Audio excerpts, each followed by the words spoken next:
Hello दोस्तों, मैं सौरभ राजपूत, आपका pharma trainer end of course your success partner in your pharma journey. स्वागत करता हूं आपका इस इंटरेस्टिंग वीडियो में।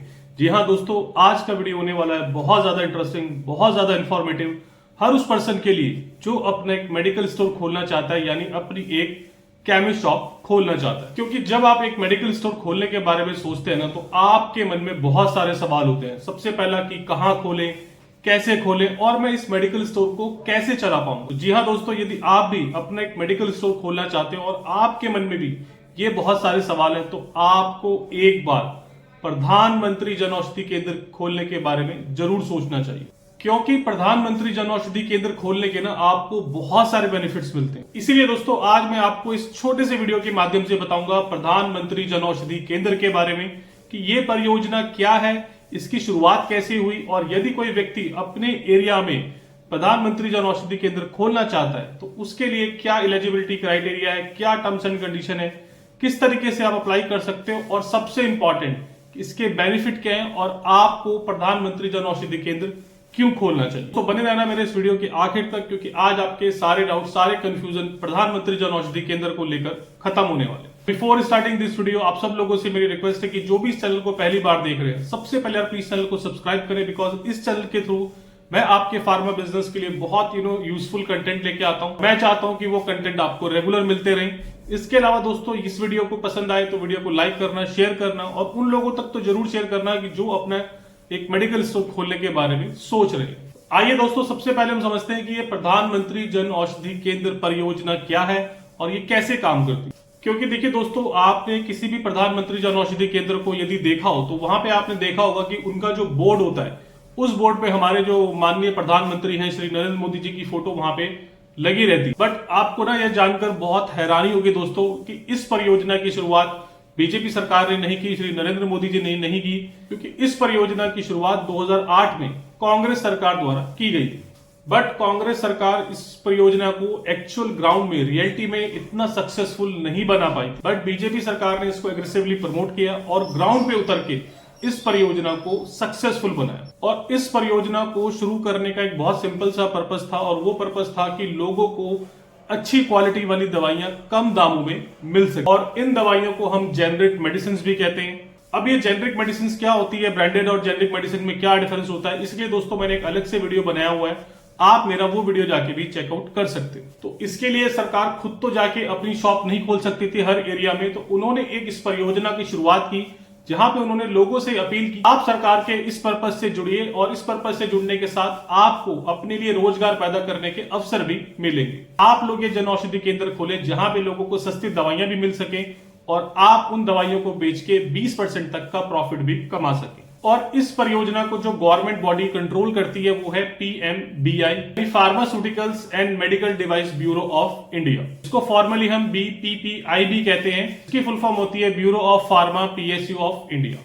आइए अब समझते हैं कि BPPI करती क्या है, इसका क्या रोल है इस परियोजना में। तो सबसे पहला काम BPPI करती है, वो करती है ensure the production of quality generic medicine. ये गवर्निंग बॉडी है जो ये पूरा इवेल्युएट करती है, मॉनिटर करती है कि जिस भी प्लांट में, जिस भी मैन्युफैक्चरिंग यूनिट में ये जेनरिक दवाइयां बन रही हैं, वो उसकी क्वालिटी का, उसकी गुणवत्ता का पूरा ध्यान रखा जाए। देन वो पूरा मॉनिटरिंग करती है, चेक करती है कि इन दवाओं की जो मार्केटिंग है, डिस्ट्रीब्यूशन है थ्रू डिस्ट्रीब्यूटर और थ्रू प्रधानमंत्री जन औषधि केंद्र, वो प्रॉपर तरीके से और सही तरीके से हो। और लास्ट में ये मॉनिटर करती है और चेक करती है कि जितने भी प्रधानमंत्री जन औषधि केंद्र है वो प्रॉपर तरीके से फंक्शन करें, और जो उनकी रूल्स एंड रेगुलेशन है, जो गाइडलाइंस है, उसको वो फॉलो करें। ये दोस्तों, ये तो बात हो गई इस परियोजना के बारे में। अब हम बात करते हैं कि यदि किसी पर्सन को ये प्रधानमंत्री जन औषधि केंद्र अपने एरिया में खोलना हो तो उसके लिए क्या मिनिमम क्राइटेरिया है। तो देखिए दोस्तों, जो सबसे पहला क्राइटेरिया है प्रधानमंत्री जन औषधि केंद्र खोलने के लिए, वो आपके पास D फार्मा या B फार्मा की डिग्री होनी चाहिए और आप एक रजिस्टर्ड फार्मासिस्ट होने चाहिए। यहाँ पे ये सवाल आता है कि हम में से काफी सारे ऐसे लोग हैं जिनके पास B फार्मा या D फार्मा की डिग्री नहीं है,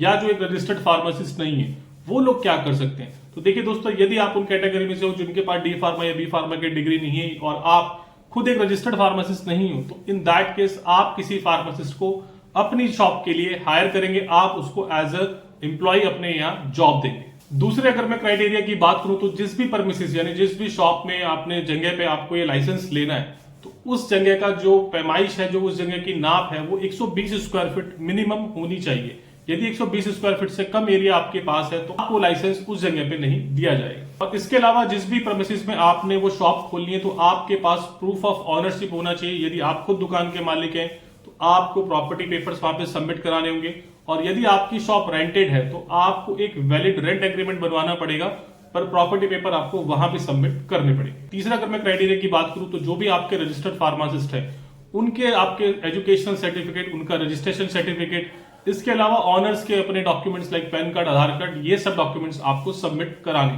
पर एट लास्ट एक नॉन रिफंडेबल फीस जो कि 5,000 रुपए की फीस है आपको इस एप्लीकेशन के साथ सबमिट करनी होगी, और यदि आपकी एप्लीकेशन अप्रूव नहीं होती है तो आपको इसमें से कोई भी पैसा वापस नहीं मिलेगा, क्योंकि ये नॉन रिफंडेबल फीस है। बट यदि आप कोई वुमेन एंटरप्रेन्योर है, इसके अलावा आप दिव्यांगजन हो, या आप SC/ST कैटेगरी से आते हो, या आप एक एक्स सर्विसमैन हो, यदि आप इनमें से किसी भी एक कैटेगरी में आते हो तो आपको ये जो 5,000 रुपए की फीस है आपको नहीं देनी है। ये गवर्नमेंट की तरफ से आपको फ्री ऑफ कॉस्ट आप इसके लिए अप्लाई कर सकते हो, बट आपको एप्लीकेशन के साथ अपनी इस स्पेशल कैटेगरी का प्रूफ ऑफ डॉक्यूमेंट सबमिट कराना हो। तो देखिए दोस्तों, ये तो हमने बात कर ली कि हमें क्या क्या डॉक्यूमेंट्स की रिक्वायरमेंट है, क्या क्या क्राइटेरिया है।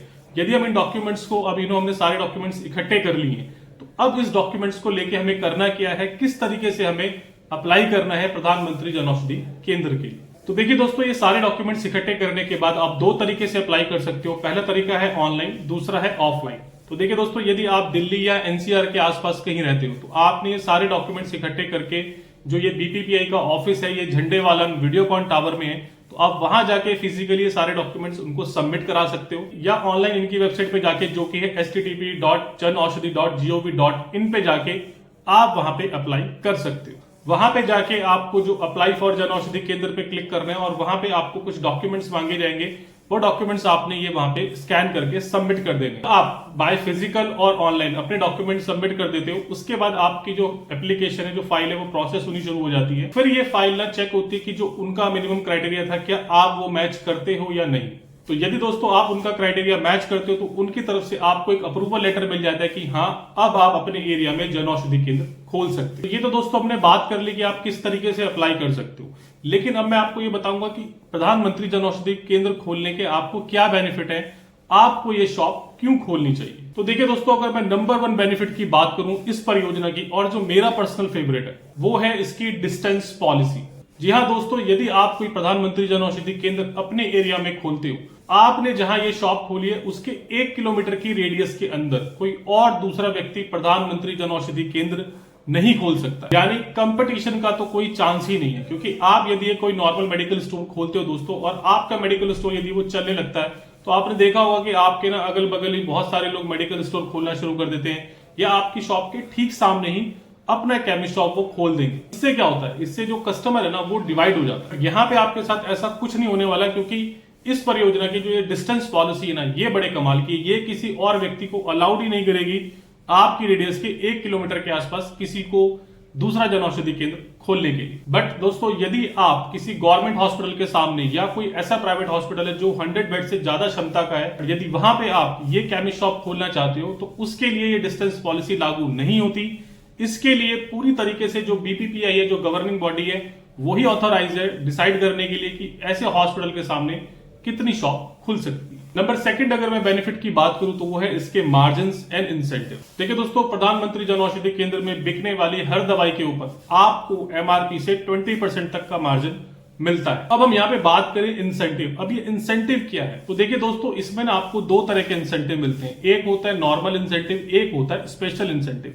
जो नॉर्मल इंसेंटिव है वो हर किसी को मिलता है, लेकिन स्पेशल इंसेंटिव, इसके नाम से आप समझ में आ रहा है कि ये किसी कुछ स्पेशल लोगों को ही दिया जाता है। तो सबसे पहले मैं आपको बताता हूं कि ये स्पेशल इंसेंटिव क्या है और ये किन लोगों को दिया जाता है और ये किस तरीके से आपको मिलता है। देखिए दोस्तों, स्पेशल इंसेंटिव मिलता है यदि आप कोई फीमेल एंटरप्रेन्योर हो, वही आप कोई दिव्यांगजन हो, SC/ST हो, या कोई एक्स सर्विसमैन हो, या इसके अलावा आप कोई शॉप नॉर्थ ईस्ट वाले एरिया में खोल रहे हो, तो ही आपको ये स्पेशल इंसेंटिव दिया जाएगा। ये स्पेशल इंसेंटिव में ना आपको 2 लाख रुपए तक की वित्तीय सहायता सरकार की तरफ से दी जाती है और ये एज ए रियम्बर्समेंट दी जाती है। क्योंकि देखिए, जब भी आप कोई केमिस्ट शॉप खोलते हो तो उसके लिए आपको कुछ चीजों की रिक्वायरमेंट होती है। सबसे पहले आपको वहां पे कुछ फर्नीचर चाहिए होता है, कुछ फिक्सर चाहिए होते हैं। इसके अलावा आपको एक कंप्यूटर चाहिए होता है, एक प्रिंटर चाहिए होता है, स्कैनर चाहिए होता है, इंटरनेट चाहिए होता है। तो ये सब चीजें आपको एक मेडिकल स्टोर खोलने के लिए लगती हैं और इन सब चीजों में ना आपका ठीक ठाक खर्चा हो जाता है। तो सरकार क्या करती है, यदि आप इन सब कैटेगरी में से किसी को बिलोंग करते हो तो आपको 1.5 लाख रुपए तक का रिएम्बर्समेंट फर्नीचर और फिक्सर्स पे मिलता है।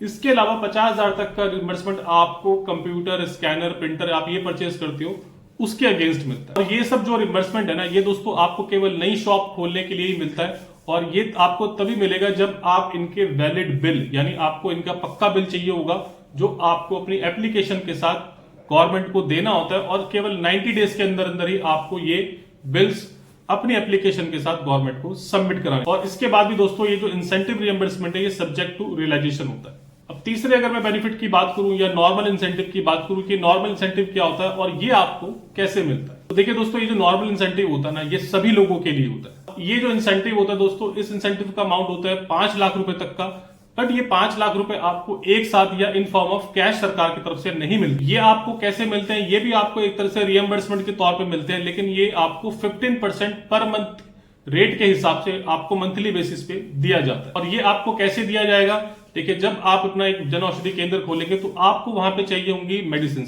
और मेडिसिन आप परचेज करेंगे जो बीपीपीआई के ऑथराइज डिस्ट्रीब्यूटर है वहां से। तो जब आप बीपीपीआई के जो ऑथराइज डिस्ट्रीब्यूटर है आप उनको अपना ऑर्डर लिखवाएंगे तो उस ऑर्डर की कुछ बिलिंग वैल्यू होगी, तो वो जो बिलिंग वैल्यू होगी उसके बिलिंग वैल्यू के 15% तक का आपको जो है वो कैश इंसेंटिव मिलता है। लेट सपोज कि आपने उनके जो ऑथराइज डिस्ट्रीब्यूटर्स हैं उनसे 1 लाख रुपए की महीने की परचेज करी, तो आपको 1 लाख के अगेंस्ट 15,000 रुपए का जो इंसेंटिव है वो आपको एज ए डिस्काउंट दिया जाएगा। दोस्तों जो 15,000 का इंसेंटिव है ना, ये इस स्कीम की अपर लिमिट है। ये मतलब ऐसे काम नहीं करती कि आपने यदि 2 लाख का माल परचेज किया तो आपको 30,000 रुपए का इंसेंटिव बोनस मिल जाएगा। ये ऐसे बिल्कुल काम नहीं करती। आप 2 लाख का माल खरीदो या 5 लाख का, आपको मैक्सिमम पर मंथ 15,000 रुपए तक का इंसेंटिव दिया जाता है, और ये आपको मंथली बेसिस पे तब तक दिया जाएगा जब तक आपका 5 लाख रुपए की लिमिट पूरी नहीं हो जाती। तो देखिए दोस्तों, ये तो इस परियोजना के थे कुछ यूनिक बेनिफिट्स। अब हम बात कर लेते हैं इस परियोजना के टर्म्स एंड कंडीशन के बारे में। देखिए दोस्तों, जब आप प्रधानमंत्री जन औषधि केंद्र अपने एरिया में खोलते हो तो बीपीपीआई और आपके बीच में एक एग्रीमेंट होता है, और उस एग्रीमेंट की कुछ टर्म्स एंड कंडीशन मैं आपको बताता हूं। सबसे पहले इनकी जो टर्म्स एंड कंडीशन होती है बीपीआई की, वो होती है कि आपने जो ड्रग लाइसेंस लेना है वो प्रधानमंत्री जन औषधि केंद्र के नाम से लेना है। क्योंकि जब आप एक नॉर्मल मेडिकल स्टोर खोलते हो ना, तो आप अपने हिसाब से उस मेडिकल स्टोर का नाम रख लेते हो, Gupta medicos, Agarwal medicos, etcetera etcetera. But यहाँ पे जो आपको लाइसेंस लेना और जो आपकी शॉप का नाम होगा वो प्रधानमंत्री जन औषधि केंद्र ही हो सकता है। सेकंड, इनके टर्म्स एंड कंडीशन क्या होती है कि जो भी परमिसेस पे आप लाइसेंस ले रहे हो उस परमिसेस पे केवल आप प्रधानमंत्री जन औषधि केंद्र का ही काम कर सकते हो। इसके अलावा आप उस परमिसेस को किसी और पर्पज से यूज नहीं कर सकते। तीसरी इनकी टर्म्स एंड कंडीशन ये होती है कि जो भी आप अपने कंप्यूटर में बिलिंग सॉफ्टवेयर यूज करोगे वो बिलिंग सॉफ्टवेयर आपको पीएमबीआई की तरफ से ही दिया जाएगा। आप अपने कंप्यूटर में बिलिंग के लिए कोई और सॉफ्टवेयर यूज नहीं कर सकते, और इसके अलावा बिना बिलिंग के आप कोई मेडिसिन भी नहीं बेच सकते। चौथे टर्म्स एंड कंडीशन की बात करूं तो वो ये है कि आप सिर्फ बीपीपीआई द्वारा प्रदान की गई दवाइयां ही जन औषधि केंद्र से बेच सकते हो, यानी इसके अलावा आप कोई और दवाइयां लाइक ब्रांडेड दवाइयां, कोई और कंपनी की जेनरिक दवाई अपने स्टोर से नहीं बेच सकते। बट इसके अलावा जो और जनरल आइटम है लाइक कॉस्मेटिक आइटम्स हैं, बेबी फूड्स हैं, जनरल केमिस्ट अपनी शॉप से बेच सकता है, वो आप लोग अपनी शॉप से बेच सकते हो। इतनी रियायत सरकार आपको जरूर देती है ताकि आपके बिजनेस का नुकसान ना हो। पांचवी और आखिरी टर्म्स एंड कंडीशन की बात करूं तो जो भी मेडिसिन आप परचेज करते हो वो आपको एडवांस पेमेंट के अगेंस्ट ही सप्लाई की जाती है। यानी आपने जो ऑर्डर अपने बीपीआई द्वारा जो ऑथराइज डिस्ट्रीब्यूटर उनको लिखवाएंगे तो वहां से उनका बिल जनरेट होगा और आपको उनको एडवांस चेक देना पड़ेगा, देन आपका माल वहां से रिलीज होगा, आपके स्टोर तक आएगा। तो देखिए दोस्तों, ये इनकी कुछ छोटी छोटी टर्म्स एंड कंडीशन थी प्रधानमंत्री जन औषधि केंद्र खोलने के लिए। देखिए दोस्तों, कोशिश करिए मैंने इस छोटे से वीडियो के माध्यम से आपको पूरा in detail in depth knowledge देने की अबाउट प्रधानमंत्री जन औषधि केंद्र खोलने के लिए। और यदि आप मेरे से पूछे ना तो मुझे इसके 1-2 फीचर बड़े पसंद आते हैं कि जैसे कि एक कंपटीशन वाला कि आप 1-1.5 किलोमीटर के रेडियस में और कोई नहीं खोल सकता। क्या है ना, आपको लॉन्ग टर्म भी कोई कंपटीशन होने का खतरा नहीं होता। और दूसरा, जैसा कि आप सब जानते हैं कि आज के समय में लोगों के ना जेनरिक मेडिसिन को लेके बहुत ज्यादा अवेयरनेस है, लोग आजकल जेनरिक मेडिसिन को प्रेफर करते हैं। तो इन फ्यूचर मैं आपको बताऊं दोस्तों, जेनरिक मेडिसिन का ही होने वाला। दोस्तों, आपको इस वीडियो से काफी हेल्प मिली होगी। यदि आप प्रधानमंत्री जन औषधि केंद्र खोलना चाहते हैं तो आपको इस वीडियो से काफी सारी क्लैरिटी आज मिली होगी।